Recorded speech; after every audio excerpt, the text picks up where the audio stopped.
Glory B to God. ഇന്നലെയും ഇന്നും എന്നേക്കും അനന്യനായിരിക്കുന്ന നമ്മുടെ സർവശക്തനായ ദൈവം ഈ വർഷത്തിൻ്റെ കഴിഞ്ഞ 5 മാസം മുഴുവനും ദൈവം നമ്മെ ഭദ്രമായി സൂക്ഷിച്ചു, നമ്മെ വഴി നടത്തി. ഓരോ നാളും അത്ഭുതകരമായി ജയത്തോടെ നമ്മെ കർത്താവ് കരം പിടിച്ച് ഇതുവരെയും കൊണ്ടുവന്നു. ഈ 6-ാം മാസം 1-ാം ദിനം കാണുവാൻ ദൈവം നമുക്ക് ഏവർക്കും ഭാഗ്യം നൽകി.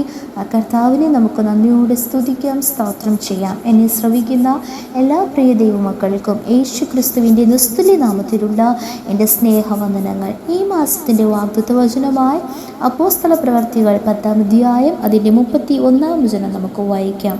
കൊർന്നല്യോസേ, ദൈവം നിൻ്റെ പ്രാർത്ഥന കേട്ടു, നിൻ്റെ ധർമ്മം ഓർത്തിരിക്കുന്നു. ഇന്ന് പകൽക്കാലം കർത്താവ് ഈ ദിവസത്തേക്ക്, ഈ മാസത്തേക്ക് ആമേൻ, കർത്താവ് നമ്മോട് പറയുന്നൊരു ആലോചനയാണ്. ആമേൻ, നമ്മുടെ പ്രാർത്ഥന കേൾക്കുന്ന ഒരു ദൈവമുണ്ട്. നമ്മുടെ ഓരോ നാം ചെയ്യുന്ന പ്രവൃത്തികളെയും ഓർത്ത് നമ്മെ മാനിക്കുന്ന ഒരു കർത്താവുണ്ട്. ഈ ഭൂമിയിലുള്ള മനുഷ്യരൊക്കെ പലപ്പോഴും നമ്മുടെ ശബ്ദം കേൾക്കുവാൻ ആഗ്രഹിക്കുന്നുണ്ടാകാം. എന്നാൽ ചില സമയങ്ങളിൽ സ്തോത്രം നമ്മുടെ ശബ്ദം ശ്രവിക്കുവാൻ പോലും ആരുമില്ലാതെ ഒറ്റപ്പെടലിൻ്റെയും ഏകാന്തതയിലൂടെ നാം കടന്നു പോകുന്നവരാണ്.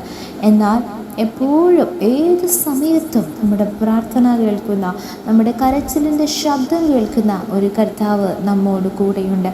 മാത്രമല്ല, നാം ചെയ്യുന്ന എത്ര വലിയ നല്ല പ്രവൃത്തികളായിരുന്നാലും നന്മകളായിരുന്നാലും മനുഷ്യർ അതൊക്കെയും മറന്നു പോകാറുണ്ട്. എന്നാൽ നമ്മുടെ ദൈവമോ നാം ചെയ്യുന്ന ഓരോ പ്രവൃത്തികളെയും, അത് ചെറിയ കാര്യമായിരുന്നാലും വലിയ കാര്യമായിരുന്നാലും ഒരുപോലെ അതിനെ ഓർത്ത് നമുക്ക് പ്രതിഫലം നൽകി മാനിക്കുന്ന കർത്താവാണ്. ഇന്ന് പകൽക്കാലം കർത്താവ് ഈ ദിവസം നമ്മോട് ഓരോരുത്തരോടും സംസാരിക്കുന്നു.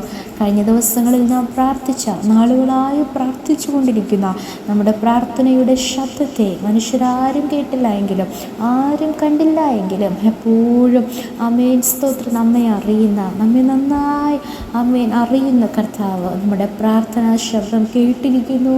നാം ചെയ്യുന്ന ഓരോ പ്രവൃത്തികളെയും കർത്താവ് ഓർത്തിരിക്കുന്നു. അതിൻ്റെ അർത്ഥം ഈ മാസം ആമേൻ സ്തോത്രം നമ്മുടെ പ്രാർത്ഥനാ ശബ്ദം കേട്ട കർത്താവ് മൗനമായിരിക്കത്തില്ല, മിണ്ടാതെ ഇരിക്കത്തില്ല. കർത്താവ് നമുക്ക് വേണ്ടി എഴുന്നേറ്റ് നമ്മുടെ പ്രാർത്ഥനാവശ്യങ്ങളുടെ മറുപടി നൽകുക തന്നെ ചെയ്യും. നമ്മെ ഓർത്ത കർത്താവ് നിശ്ചയമായി നമ്മെ അനുഗ്രഹിക്കുക തന്നെ ചെയ്യും. ഇവിടെ കൊർന്നല്യോസിൻ്റെ പ്രാർത്ഥനാ ദൈവം കേൾക്കുവാനും ധർമ്മം ഓർക്കുവാനും പല കാരണങ്ങളുണ്ടായിരുന്നു. 10-ാം അധ്യായം 2-ാം വചനത്തിൽ നാം വായിക്കുന്നു, അവൻ ഭക്തനും തൻ്റെ സകല ഗ്രഹത്തോടും കൂടെ ദൈവത്തെ ഭയപ്പെടുന്നവനുമായി ജനത്തിന് വളരെ ധർമ്മം കൊടുത്തും എപ്പോഴും ദൈവത്തോട് പ്രാർത്ഥിച്ചു പോകുന്നു. അതെ, നാം ഭക്തിയോട് ജീവിക്കുന്നവരാണെങ്കിൽ ഉപദ്രവമുണ്ട്, കഷ്ടതയുണ്ട്, പ്രതികൂലങ്ങളുണ്ട്. എന്നാൽ നമ്മെ അനുഗ്രഹിക്കുന്ന, നമ്മെ കാണുന്ന, നമ്മെ അറിയുന്നൊരു ദൈവം നിശ്ചയമായി നമ്മോട് കൂടെയുണ്ട്.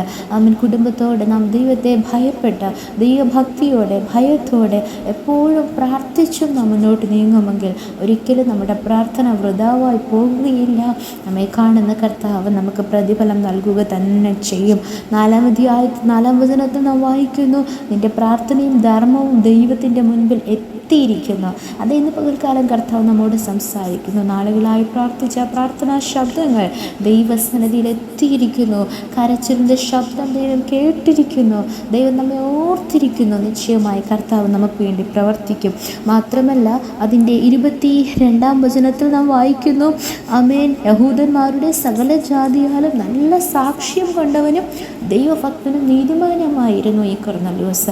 അതേ പ്രിയ ദൈവമക്കളെ, ഇനിയും ദൈവഭക്തി മുറുകെ പിടിച്ചുകൊണ്ട് ദൈവത്തെ ഭയപ്പെട്ട് കുടുംബമായി ദൈവത്തെ സേവിച്ച് ദൈവവഴിയിൽ തന്നെ നമുക്ക് നടക്കാം. എപ്പോഴും പ്രാർത്ഥിക്കുന്നവരായി മുന്നേറാം.